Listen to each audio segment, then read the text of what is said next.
오늘 함께 은혜 받으신 말씀을 함께 합독하시고 말씀을 나누겠습니다. 읽습니다. 시작. 나는 참 포도나무요 내 아버지는 농부라. 아멘. 그동안 우리가 이 말씀을 묵상할 때 인사하고 합시다. 주위 분들하고 새해 복 많이 받으세요. 새해 복 많이 받으세요. 새해 복 많이 받으세요. 늘 하던 대로 하려고 해가지고 새해 인사도 안 시키고. 그동안 나는 참 포도나무요 너희는 가지라 이렇게 말할 때 예수님이 참 포도나무가 되신 것에 관련해서 우리가 공감이다. 우리랑 같은 질이 되신 것이 아니냐 이렇게 묵상해 왔는데 농부를 놓쳤어요. 하나님이 농부가 되는 것도 대단한 자기 겸허 아닙니까? 여러분이 농사 짓는 한 해를 사실래요? 하나님이 농사 짓는 한 해를 사실래요? 여러분의 인생에 하나님이 농사 짓는 한 해를 사시기를 바랍니다. 아멘. 너무 자기 색깔을 분명히 드러내는 거 그거 하나님 앞에서는 좀 그렇습니다. 그분이 농사를 지어주시면 풍성한 열매가 맺히는 거죠. 우리가 올 한 해 작년과 다른 열매를 맺게 되기를 원합니다. 아멘. 그러려면 하나님의 모든 농사 지으심에 우리를 맡기는 그런 한 해가 되어야 할 것이다 라고 말씀을 드려요. 그게 공감이에요.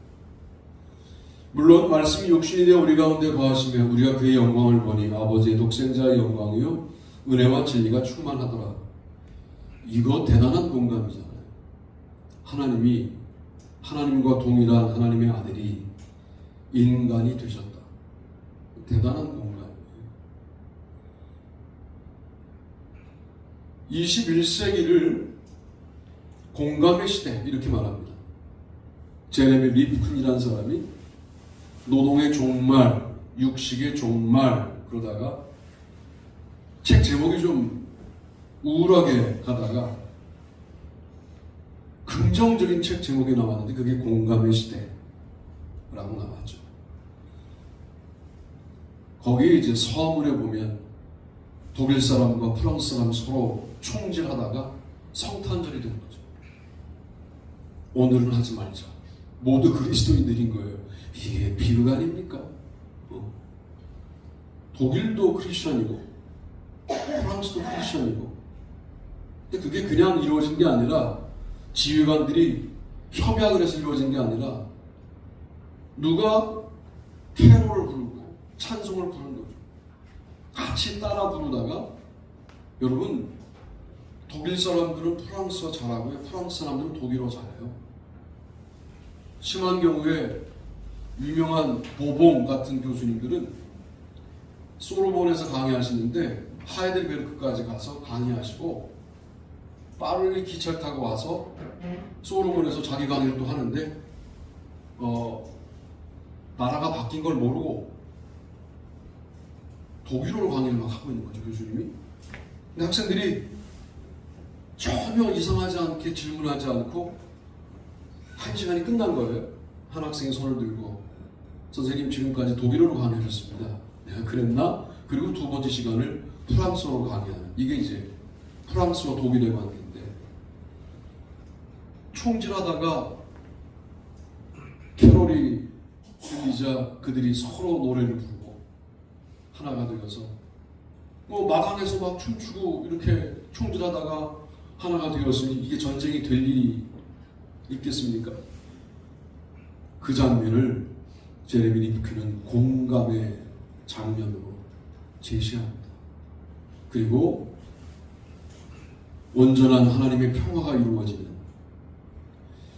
말씀이 육신이 되어 우리 가운데 거하시며 할 때 이게 우리가 상상도 할 수 없는 공감의 능력이라는 사실을 기억할 필요가 있고 그렇게 공감하시는 예수님을 믿는 우리들이 서로 공감하는 한 해를 살아야 되는데 인간에게만이 아니라 그리스도에게 공감하는, 하나님에게 공감하는, 하나님의 마음에 공감하는 한 해를 살자 하는 말씀을 드리는 거예요.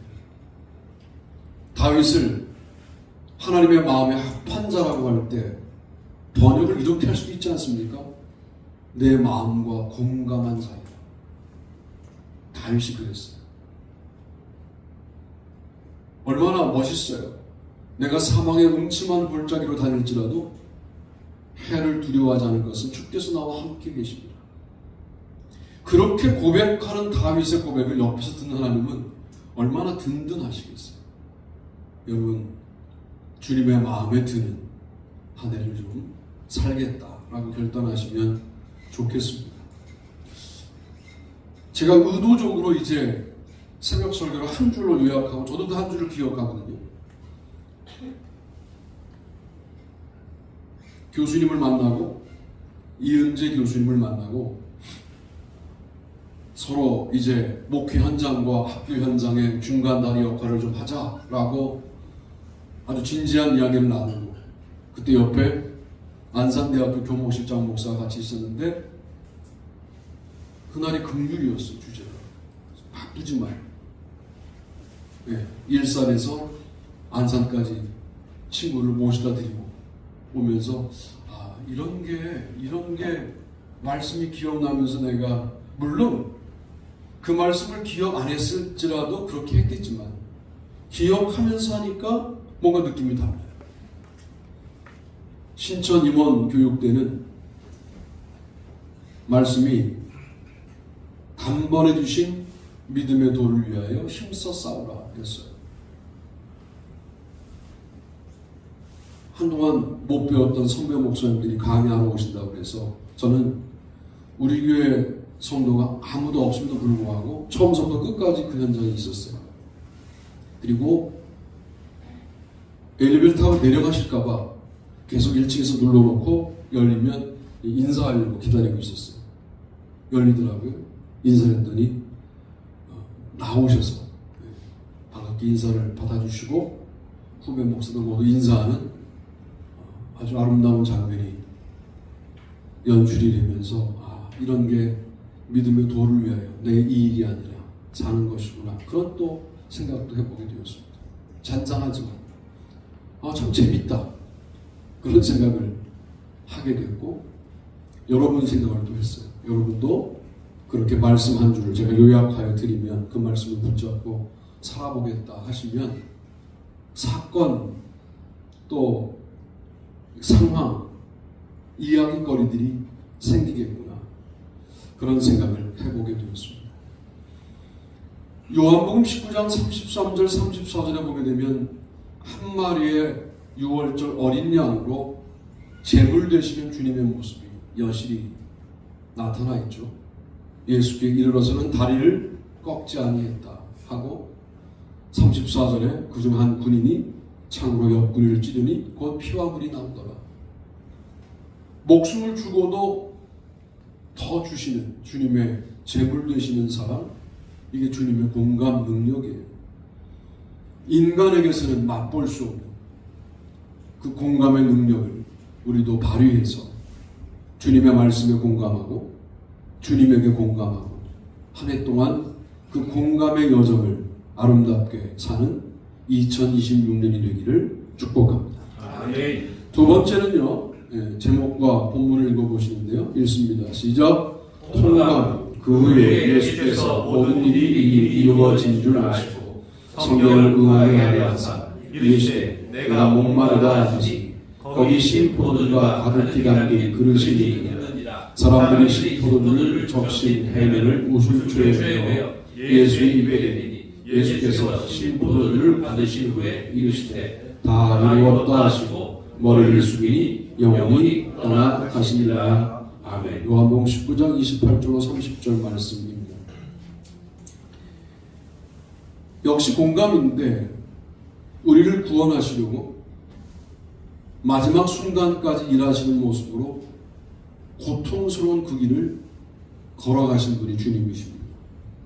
우리는 공감 그러면 공감도 내가 너보다 우위를 점해서 나는 너에게 공감하는 사람이잖아 이렇게 공감하는 줄 알아요. 아니요. 그를 위하여 고통당하는 것을 마다하지 않으면서 당하는 공감을 통감이라고 말할 수 있겠다라고 묵상해 보는 겁니다. 다 이루었다. 일하시는 예수님의 모습이죠. 그래서 막달라 마리아가 예수님의 향유를 예수님에게 부을 때, 향유 부은 여인이 예수님께 향유를 부을 때 요한복음은 다리에 보여요. 일하시는 예수님. 마태복음은 머리에 붙죠. 왕으로 등극하시는 예수님. 그래서 그 일이 완성되었다라고 말씀하시는 거예요. 여러분, 이 감격이 우리에게 1년 내내 다 이루었다고 살자. 그럼 너무 부담스럽죠. 하루만 하세요. 하루치만 하자. 하루만, 야, 오늘 하루는 정말 어떻게 이렇게 탁탁탁 맞아 돌아갔을까? 내일 안 돼도 괜찮아요. 일주일에 하루 정도만, 아니 한 이틀 정도 이렇게 좀 도전합시다. 정말 내가 계획해도 이렇게 계획하기 어려울 만큼 마치 톱니바퀴가 맞아 돌아가듯이 착착착 맞아 돌아가서, 야, 내가 일주일 내내 후회 없는 인생을 살았다고 말할 수는 없으나 화요일, 오늘만큼 후회 없다. 여러분, 이런 날들을 좀 도전하실 필요가 있지 않습니까? 그게 바로 다 이루었다의 신앙이다 라고 말씀드리고 싶어요. 이것을 사랑으로 설명하면 다 품었다. 쉽지 않아요. 우리가 정말 품지 못하는 인간의 종류들이 있거든요. 인종들이 있어요. 근데 그 사람을 품어야 돼요. 그럴 때 은혜가 있어요. 뿐만 아니라 전쟁으로 말하면 다 이겼다. 테텔레스타이라는 말은 완료이거든요. 다 끝냈다는 말이에요. 잔당을 남겨놓지 않고 완전히 싸그리 다 죽이고 승리했다. 이런 의미가 다 이루었다에는 있는 겁니다. 그래서 사랑으로 말하면 다 품었다가 되고, 일로 말하면 다 이루었다가 되고, 전쟁으로 말하면 다 이겼다가 되는 이 사건이 제가 볼 때는 통감이에요. 다 이루었다라고 말씀하시기 위해서 때를 조절하시잖아요. 내 때가 아직 아니다. 이르지 않았다. 드디어 영광을 얻을 때가 왔다 하고 완벽하게 일을 끝내시는 주님의 모습을 우리가 요한복음에서 보게 되는 것은, 그분은 우리에게 단순히 공감하는 분이 아니라 우리의 고통에 함께 하시면서 모든 것들을 다 이루시는 분이시다. 그러므로 여러분들은 여러분의 고통의 문제를 그분에게 전적으로 말씀하시고 의뢰하는 삶을 살아야 한다라고 말씀을 드립니다. 세 번째도 소제목과 본문 읽어봅니다. 시작. 절간 여드레를 지나서 지어들이 다시 집 안에 있을 때 도마도 함께 있고 문들이 닫혔는데 예수께서 오사 가운데 서서 이르시되 너희에게 평강이 있을지어다 하시고 도마에게 이르시되 내 손가락을 이리 밀어 내 손을 보고 내 손을 내밀어 내 옆구리에 넣어보라. 그리하여 믿음 없는 자가 되지 말고 믿는 자가 되라. 도마가 대답하여 나의 주님이시요 나의 하나님이시니이다. 예수께서 이르시되 너는 나를 본고로 믿느냐? 보지 못하고 믿는 자들은 복되도다 하시니라. 아멘. 요한복음 21장 26절로 29절 말씀입니다. 간절한 공감도 있다는 거죠. 도마가 부활하신 예수님을 만나는 현장에 없었어요. 다시 나타나시다. 여러분, 영혼에 대한 간절함 있으십니까?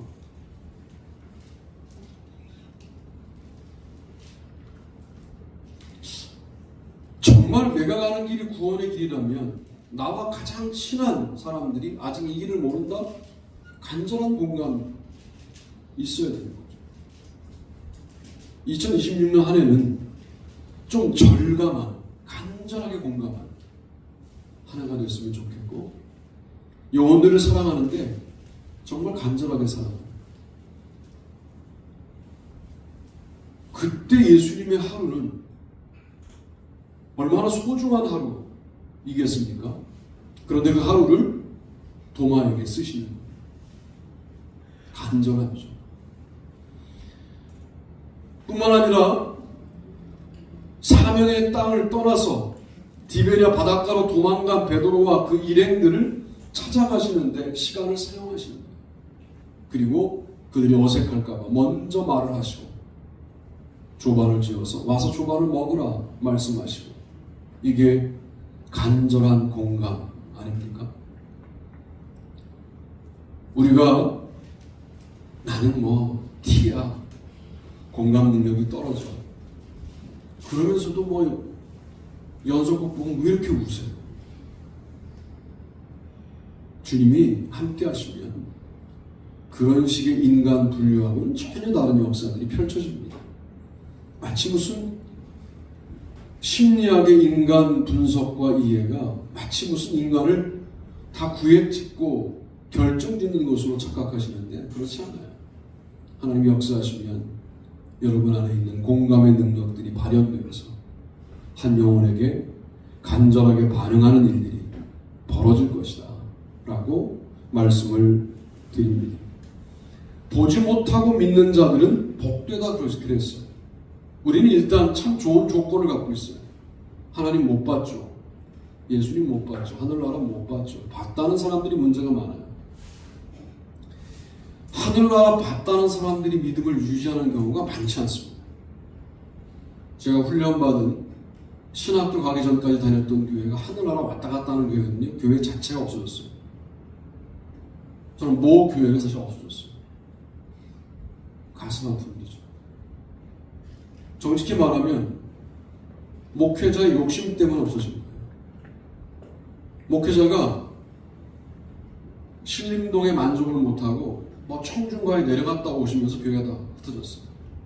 그런데 흩어졌을 뿐만 아니라 믿음들을 유지하지 않아요. 성령을 경험하고 방언을 말하고 예언을 말하고 입신을 하고 환상을 보고 하늘나라를 갔다 왔던 사람들이 교회를 안 다녀요. 예수를 압니다. 제가 그래서 그건 아니다, 그것만은 아니다, 그게 아니다는 게 아니라 그것만 좋아하면 안 된다 라는 것이 아주 학습되어 있어요. 제가 왜 일상을 여러분들에게 계속 건드냐면, 잘 보세요. 프로그램 중심으로 교회가 진행된다는 게 뭔지 아세요? 프로그램이 진행되는 동안은 믿음이 있는 것 같아요. 프로그램이 없는 휴식에는 믿음이 떨어져요. 그러면 다시 프로그램을 돌려요. 이게 무슨 신앙생활입니까? 뭐가 망가진 줄 아세요? 일상이 망가져요. 왜 여러분들이 일상에 들어가고 삶이 안 되느냐? 프로그램으로 돌리는 교회에 있었기 때문에 그래요. 정신 차리셔야 돼요. 그 일상이 살아나지 않으면 계속 프로그램 좋은 데를 찾아다니게 돼 있어요. 기도원 찾듯이. 그거는 신앙생활이 아니죠. 하루를 건져 올리세요. 하루를, 야, 오늘은 정말 내가 교회 가서 이야기할 게 이거다. 우리 한 해에는 정말, 야, 내가 말씀으로 살았더니, 야, 이게 얘기할 게 이렇게 많다. 그런 교회가 됐으면 좋겠고. 아멘. 먼저 중직들이 믿음이 약한 사람들을 붙잡고 말씀으로 서로 대화하세요. 그냥 소그룹이 부흥하는 게 아니라 말씀으로 대화하는 소그룹이 부흥하는 거예요.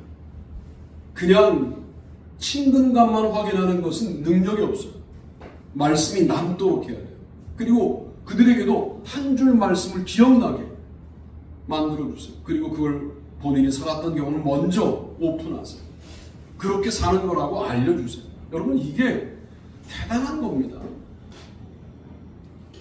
다 그래요. 한국의 80~90%의 교회가 다 프로그램으로 움직여져요. 그래서 생활이 엉망이 되니까 세상에서 욕을 먹는 겁니다. 그런데 말씀 한 절을 붙잡고 삶으로 들어가는 이 일은 도전해 볼 만한 일이다 라고 말씀을 드립니다. 오늘 말씀을 정돈해 보려고 해요. 저는 요한복음을 공감력이 있는 복음이라고 이미 묵상한 바 있어요. 그런데 그 공감만 있는 게 아니라 통감도 있다. 그게 십자가 사건이다.